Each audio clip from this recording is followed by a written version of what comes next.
And Obama, it was a very, very similar thing. One in 2008, one in 2012, pretty comfortably. Voters would look at him, lefties would look at him and say, he's on the left. And centrists would look at him and say, he's in the center, right? So it's a superpower, and it's hard to overcome it because so much of politics is just fucking like magic and voodoo and vibes. All right, more. Action and progress is greater than stagnation and excuses. Both of you push boundaries and force growth. So in other words, AOC is trying to drag us to the left. Trump is trying to drag us to the right, but at least they're both not the same old, same old. That's kind of what that person's saying. I would have voted for you and Trump, but I'm in California. I like your style, though. More. Trump is going to get us the money and let men have a voice. You're brilliant and have amazing passion. Trump is going to get us the money and let men have a voice? Okay. I feel like Trump and you are both real. This gets back to the vibes thing, right?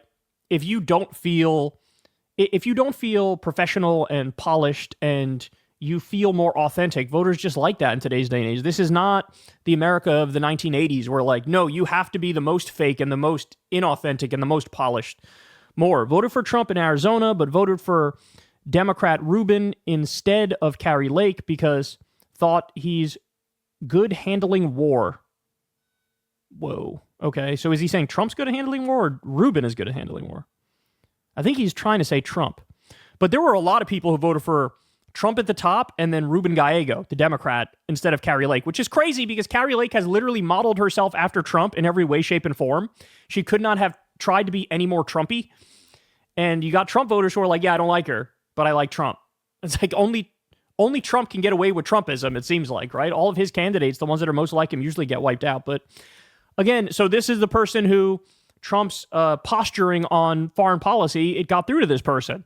When Trump says, like, Liz Cheney's a warmonger, we don't like that, we don't like wars, no new wars under me. It's total bullshit, as I've walked you through 1,000 times. He's actually a neocon himself, but the branding worked. All right, more. I feel that you both are outsiders compared to the rest of DC and less establishment. Again, this is just a vibes argument. Ideologically, if you put on paper, here are the things that AOC believes and here are the things that Trump believes, you could not get more diametrically opposed. That down the line, they disagree on almost everything, right?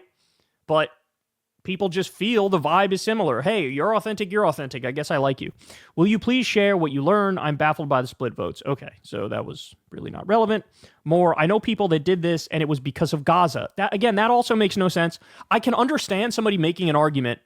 Look, I'm just not going to vote for the Democrat. I'll vote for Jill Stein or I'll vote for Cornel West or I'll stay home because the Democrats are overseeing a genocide and arming and funding a genocide and they're not reeling in Netanyahu. I can understand that. I do not understand I will vote for Trump because I'm against the genocide, because Trump is promising to make it worse. Trump is promising to be more genocidal. Trump is promising to allow Israel to annex the entire West Bank, and he wants Netanyahu to finish the job, and he said Biden is holding Netanyahu back too much. So that doesn't make any sense. All right, more. I support you. Oh, no, let me go to this one. Voter for Trump and you, not genocide Harris. Dems need Bernie. Look, I mean, if anything, if there's anything to take away from this, is that Bernie would have won.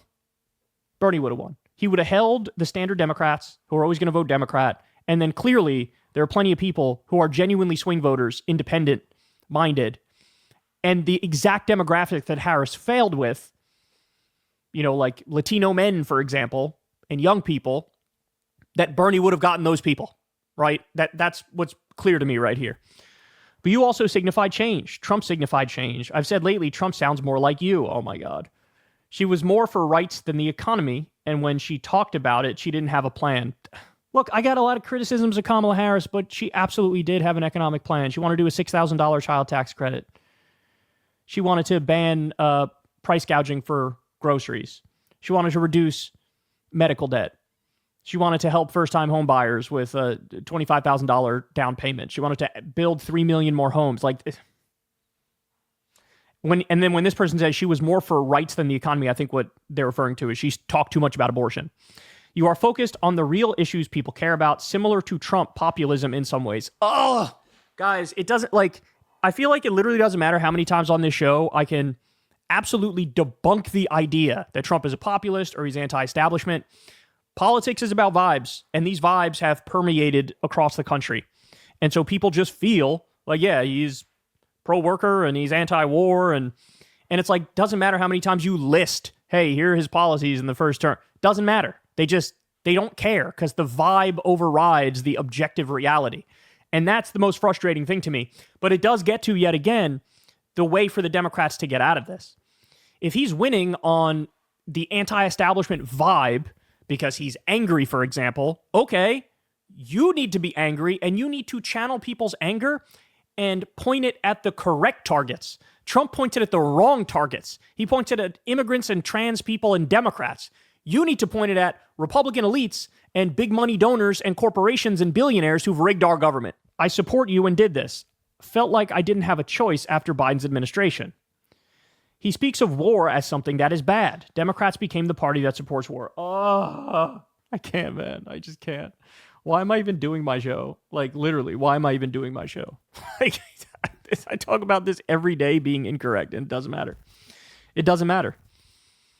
Trump has already appointed neocons all throughout his government, and it's the first week of his presidency. He's president-elect, and he's picking all the worst war criminals imaginable, massive neocons. And so, nope, Trump says war's bad, so I guess he believes it, even though his first term, he bombed Syria twice and bombed Somalia and killed General Qasem Soleimani and ripped up the Iran agreement and broke the drone strike record. And, oh, God damn it. The responses you got make me want to barf, this person says.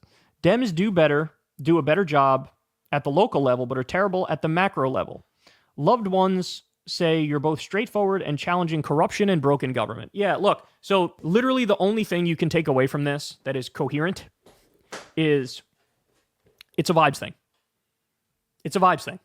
And if it's a vibes thing, then you need to mirror the idea of like, oh, he's authentic. You need to have somebody who's authentic and somebody who has their own narrative that can counter the incorrect Republican narrative. But until you have that authenticity and until you have somebody who can challenge their narrative with the correct narrative, Democrats are going to be in the wilderness. Because the main takeaway here, again, is that it's not about policy. It's just vibes. And the vibes linked to, anti-establishment, right? And I mean, it matters, right? It matters.